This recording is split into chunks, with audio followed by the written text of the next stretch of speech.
Welcome everybody to this Facebook Live session where we take on questions relating to the interaction and the intersection between Christianity and science. My name is Dr. Rana. I am a biochemist, a Christian apologist, and I'm also the Vice President of Research and Apologetics at an organization called Reasons to Believe. If you want to know more about our organization or you want to learn about some of the resources we have available for you to take part in your own journey exploring the interaction between science and Christianity, please go to our website, www.reasons.org. Okay, today we're going to take on the objection that I hear as a rather common response to the claim that Christianity and science are in harmony with each other. And that objection is this: science solves problems like the COVID-19 pandemic. What good is the Christian faith? What good is Christianity in times of crisis? It seems as if we always are turning to science to solve the most pressing problems we face as humanity. We're going to take on that objection today. And just to kind of lay a little bit more groundwork here before we begin to unpack this objection, and that is, it's obvious to us as we look at, again, what's happening as we collectively as a world, as a global community, take on the challenge of trying to curb the rapid spread of the SARS-2 coronavirus, that it's scientists around the world who are doing research trying to understand the biology of this virus. It is biotechnologists who are trying to develop vaccines for the virus or trying to identify medicines that can intervene or interrupt the infection cycle of this virus that really are playing a key role in helping the world battle this, again, this global pandemic. It's people like health, public health experts, epidemiologists who are understanding the spread of the virus and who are making recommendations, again, in terms of what we can do as individuals to play our role in battling this pandemic. And of course, there are the heroic men and women who are physicians, physician assistants, nurse practitioners, nurses, and others who are on the front lines battling this virus using medical technology to help treat people who are suffering from severe symptoms as a result of this virus. And so the question then becomes, well, what good is religion in a crisis like this? What good is Christianity specifically? Now, of course, you might point out to the fact that the Christian message, or in a general sense, messages that come from the different religions of the world, maybe provide perspective, provide some hope and meaning and a sense of purpose in a time of crisis. People who are Christians believe in the efficacy and the power of prayer, and they will pray for people, they will offer blessings. But again, for many people, they don't really see this as being effectual, as really having any kind of genuine contribution to solving, again, things like the COVID-19 pandemic. In fact, I saw a meme just the other day with a picture of a well-known televangelist praying to heal somebody. And the meme said, well, why don't you go to a hospital and heal all the sick people that are there in the hospital suffering from COVID-19 symptoms? We also see this idea that not only that is religion and Christianity specifically maybe really just on the sideline, really contributing nothing. There are other people who argue that certain versions of Christianity, like, for example, evangelicalism, may actually be getting in the way of curbing the pandemic. There was a New York Times editorial written, published on March 2017 by Catherine Stewart, who argued that the delayed response on the part of the Trump administration to this COVID-19 outbreak here in the United States was largely because Trump was operating under the influence of evangelical Christians, evangelical leaders, many of whom they argue are anti-science, and therefore, instead of turning to science to direct the early steps in the administration's COVID-19 response, he turned to the influence of evangelicals, which only got in the way, which only made things worse. And so another meme that I saw, again, kind of along these lines, was one where it showed a person kind of laying in wait, ready to pounce on somebody else, ready to jump in front of somebody else. And the headline of the meme said, "Here is religion waiting for science to find the COVID-19 vaccine and then to take credit for it."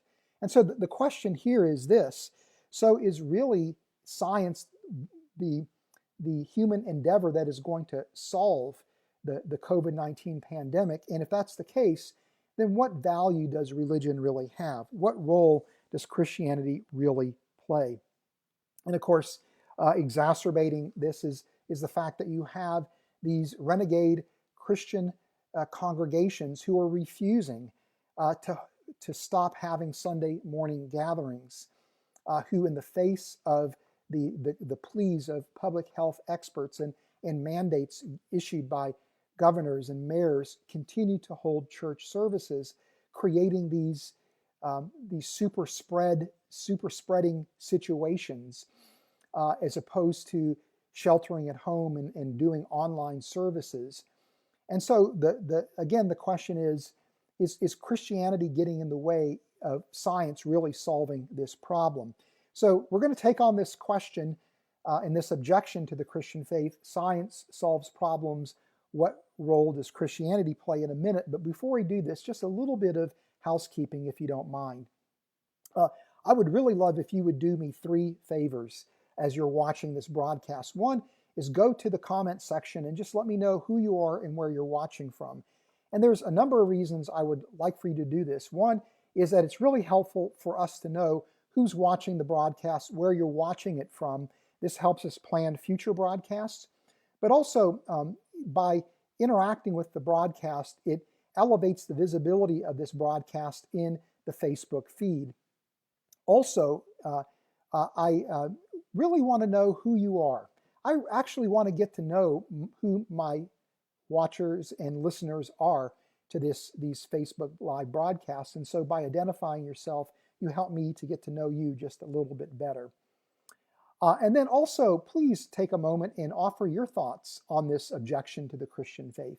Offer your thoughts, even if they disagree with me, because my desire is to create venues where people can have genuine, open, and civil conversations about these very important issues that relate to the interaction between science and Christianity. And then last but not least, if you have a suggestion for a topic for a future show, please go ahead and put that suggestion in the comment section.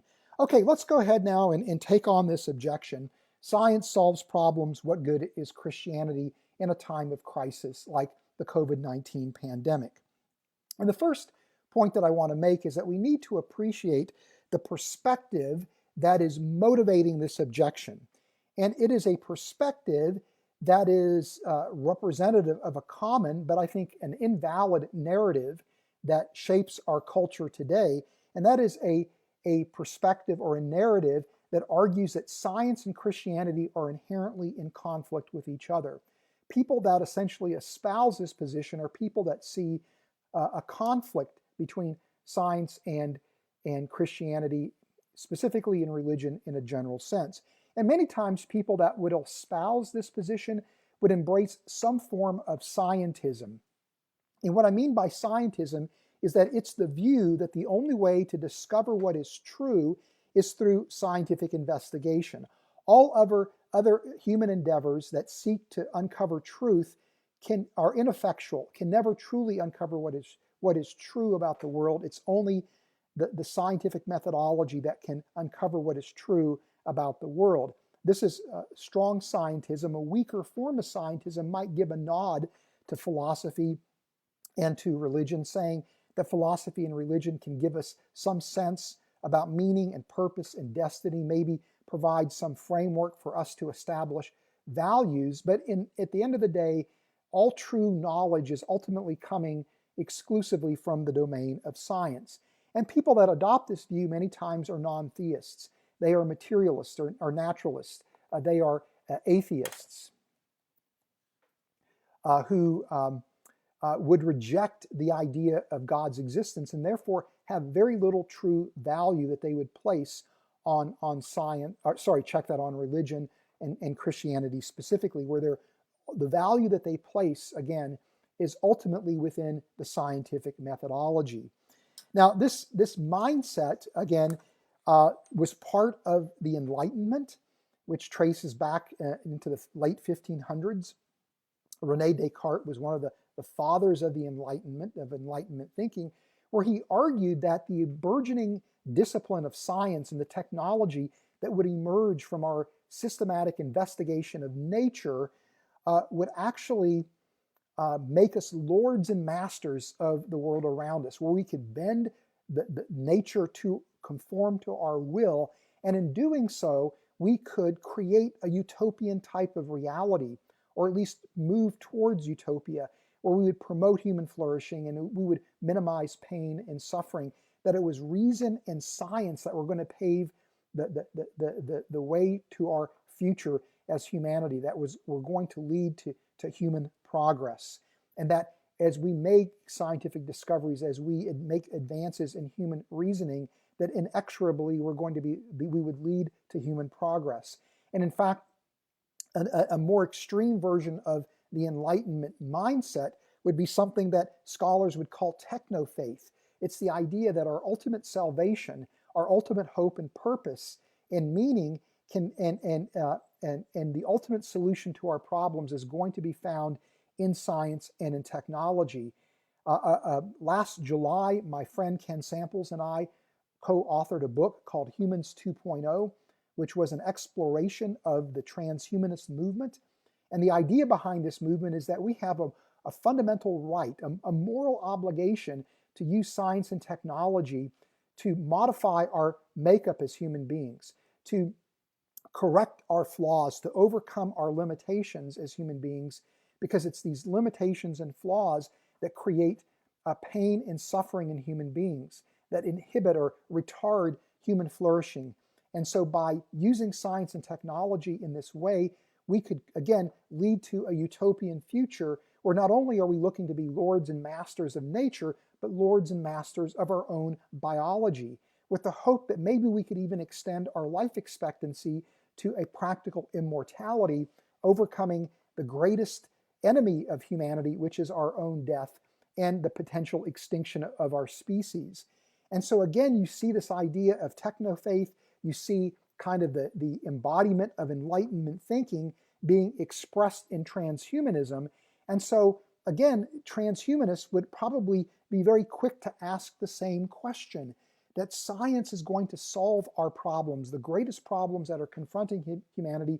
What good is religion? What good is Christianity? And so again, this is a popular objection that really flows out of a particular worldview. And I think that's the first point that we need to recognize, is that this is an objection that flows out of a particular worldview that is inherently anti-religious, inherently anti-Christianity. Now, now let's take on the objection directly at this point. And I believe that fundamentally this objection is invalid because it's committing a category error. That in a sense, science and Christianity are really like apples and oranges, that it's unfair to compare them because these are very two different areas of human activity, of human endeavor, and to criticize one for not doing what the other is designed to do is essentially a bit unfair. It is invalid. It is a category error. Of course, science and the technology that emerges from science is designed to not only understand the world around us, but to use that understanding to develop technologies with the eye towards improving humanity's condition, to improving the human condition. And so when we look at science to solve problems like the COVID-19 pandemic, science is doing what it is precisely designed to do, which is to understand the biology of these viruses, to understand the epidemiology, to then develop as a result of that medicines and vaccines, public health practices that I think, in effect, represent medical technology and public health technology, if you will, that flows out of our understanding. But science has limitations in this context. While science can tell us what to do, can tell us about the biology of the SARS-2 coronavirus, while it can tell us, again, maybe how to arrest the infection cycle of this virus, it can't really tell us what technologies we should develop or how we should utilize those technologies. In other words, the application of the technologies that potentially emerge from our scientific understanding is outside the purview of science. It now requires philosophy and theology to properly deliberate about what are the technologies we should pursue and how should we go about pursuing those technologies. In other words, this is where Christianity now contributes to solving problems like the COVID-19 pandemic. Now, Christianity, of course, is not about solving problems or about developing an understanding of nature.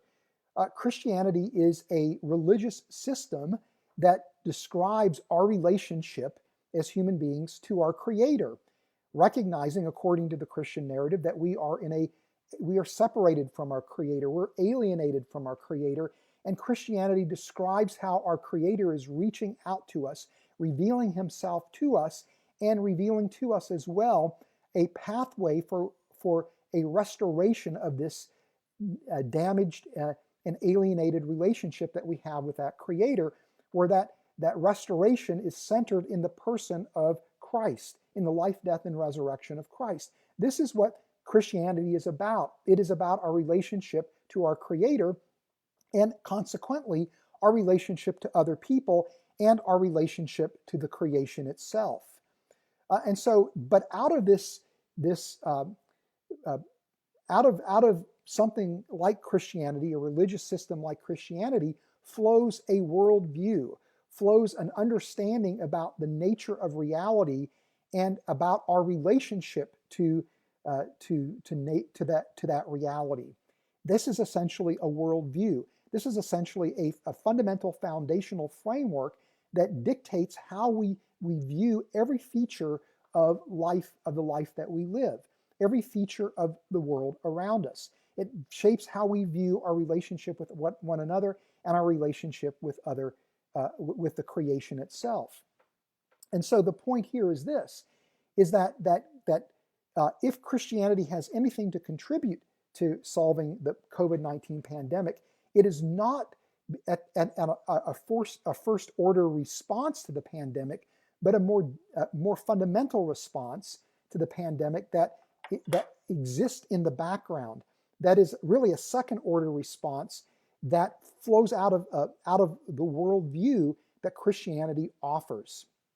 And so even though, again, science is about solving problems relating to the record of nature, science actually, again, is an incomplete human endeavor. It can't tell us how to utilize technology once we develop it. That is the purview of theology and philosophy. But nor can science actually justify its own existence.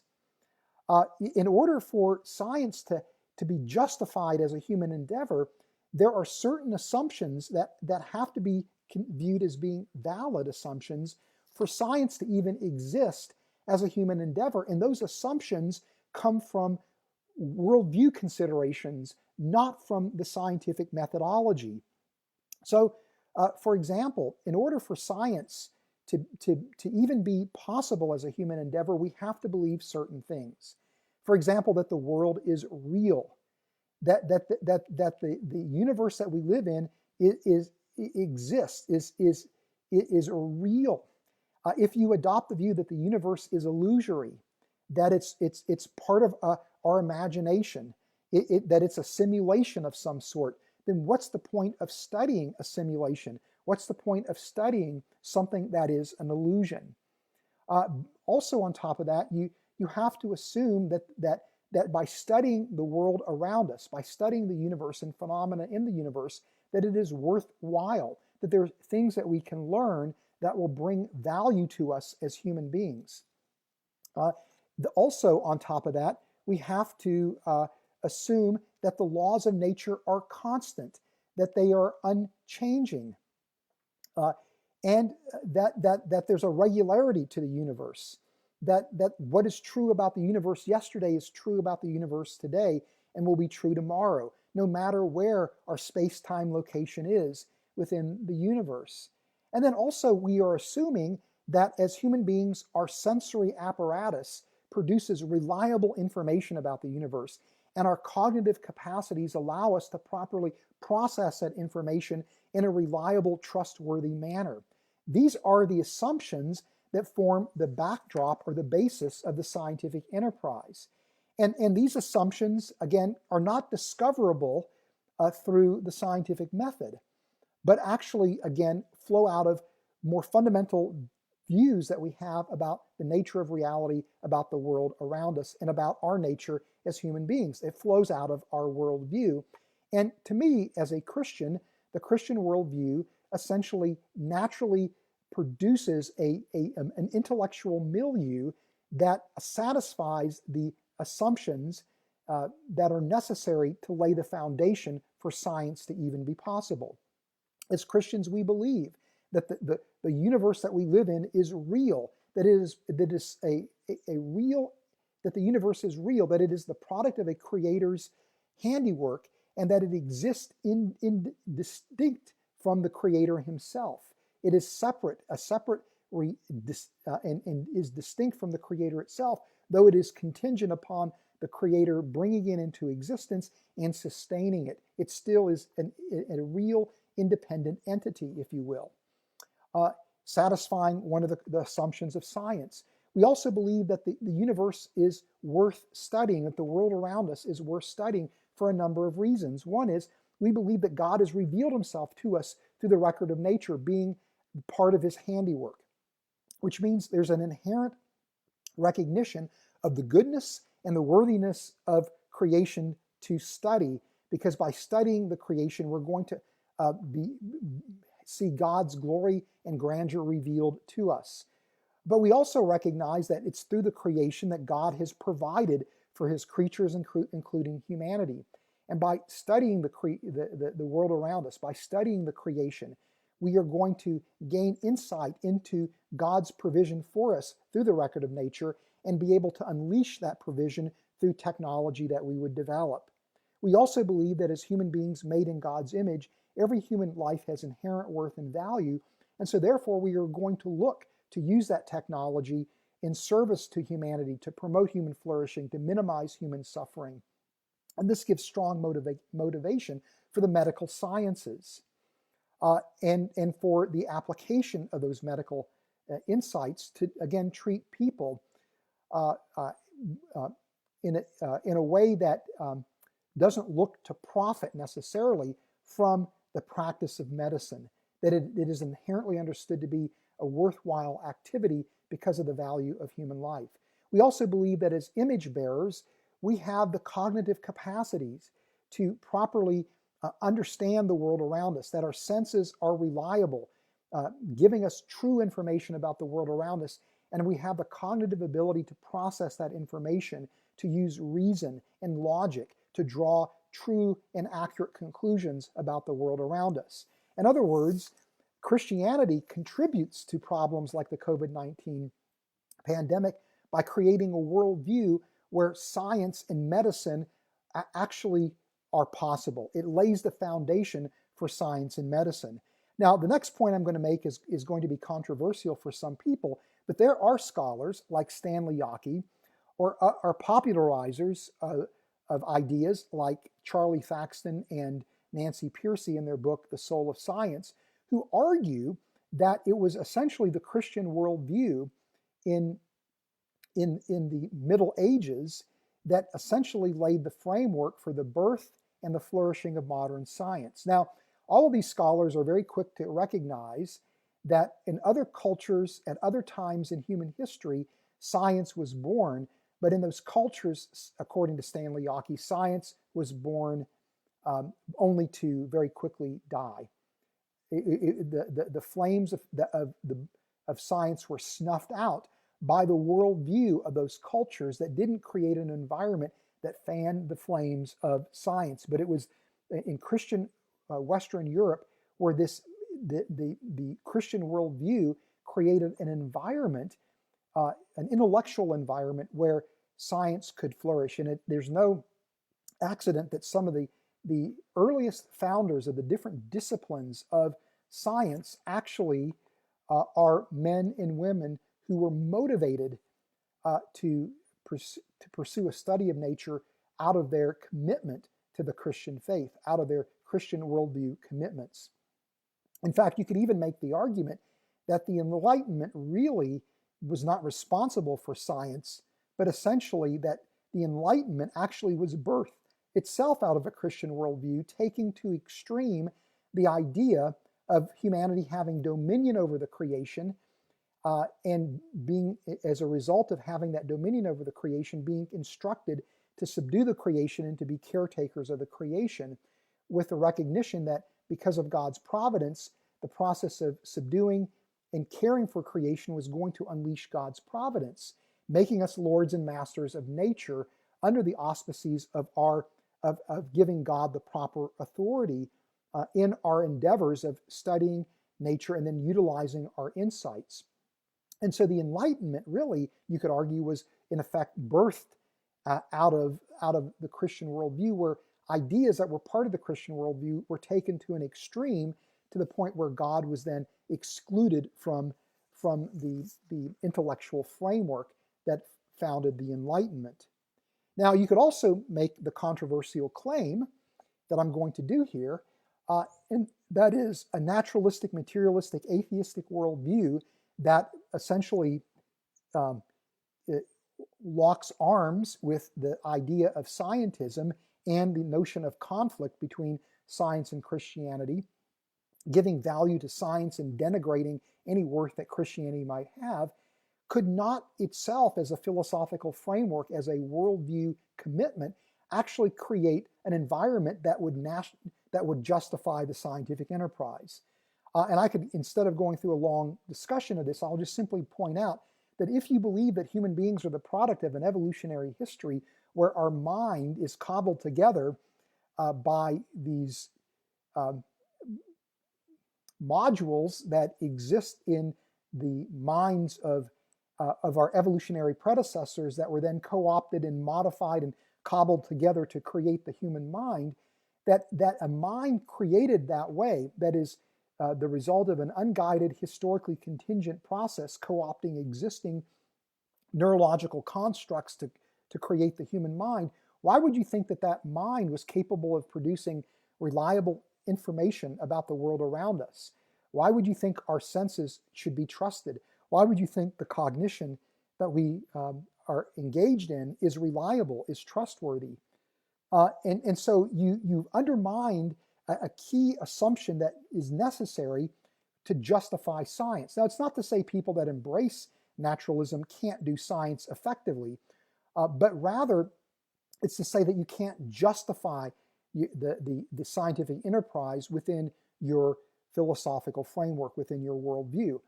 In addition to that, we are investing an enormous amount of effort to preserve the lives of people during this COVID-19 pandemic.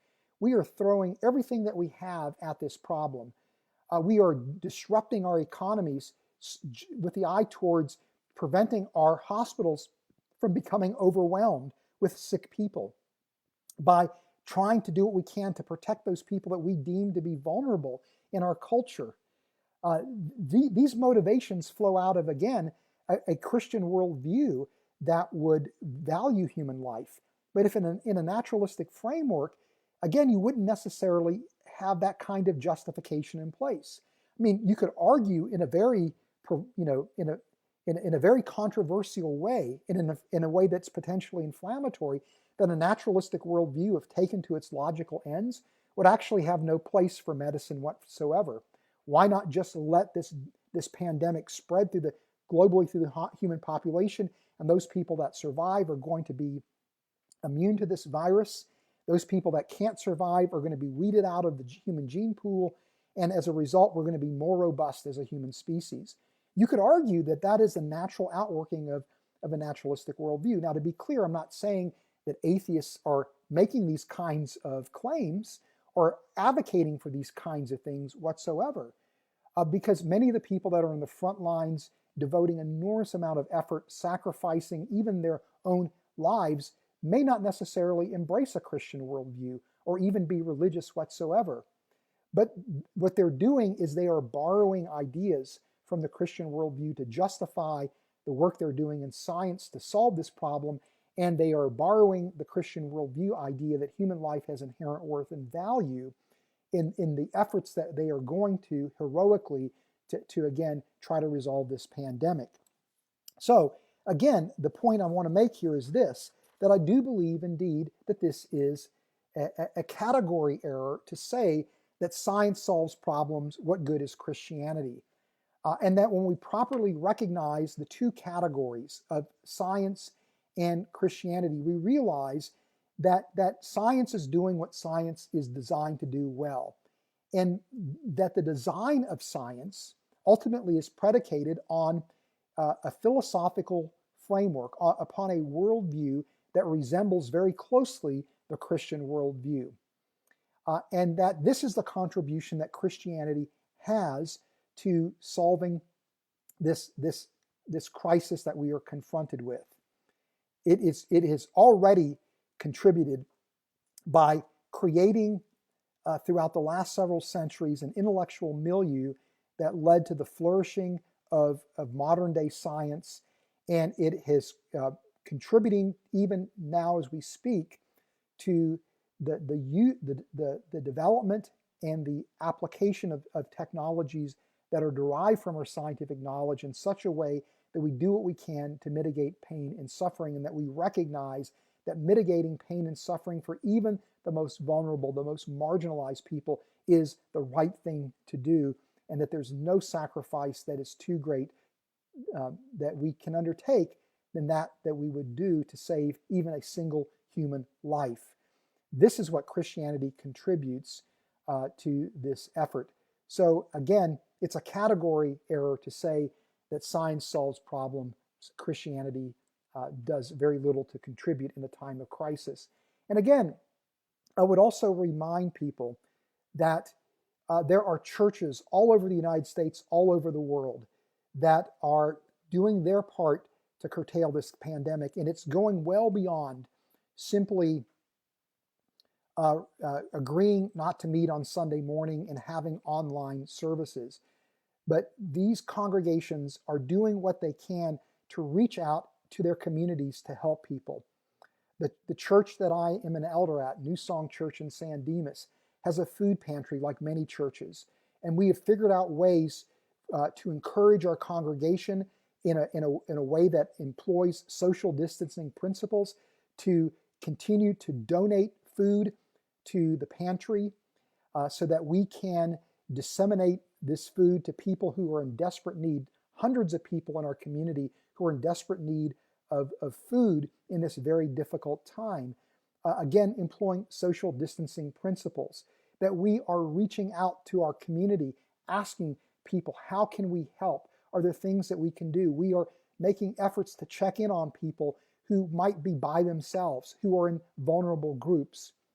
We are doing what we can to make sure that the physicians and the nurses who are on the front lines battling this are well resourced. And we are not unique as a church. We are just one among thousands and thousands of churches in the United States and around the world that are contributing in these ways to solving this pandemic. And we're contributing in ways that make sense, that in which the church is operating within the appropriate category that Christianity is as a human endeavor. And that is in a category that relates to our relationship to God, to other people, and to the creation. So anyway, thanks for considering my thoughts on this really challenging but important objection to the Christian faith. I would ask you, as I bring this broadcast to a close, to again check in if you're watching the broadcast live or as a recording. Let me know who you are, where you're watching from. I really want to get to know who you are. And then also leave your thoughts on this objection. And then last but not least, if you have topics for a future broadcast, let me know what they are, and I will be glad to consider your suggestions. Until we meet next time, I just want to leave you with these final thoughts that the more we know about science, the more that we have reasons to believe. God bless each and every one of you. I pray that you all are safe, that you all are healthy, and please do what you can to help solve this really difficult problem that we're confronted with.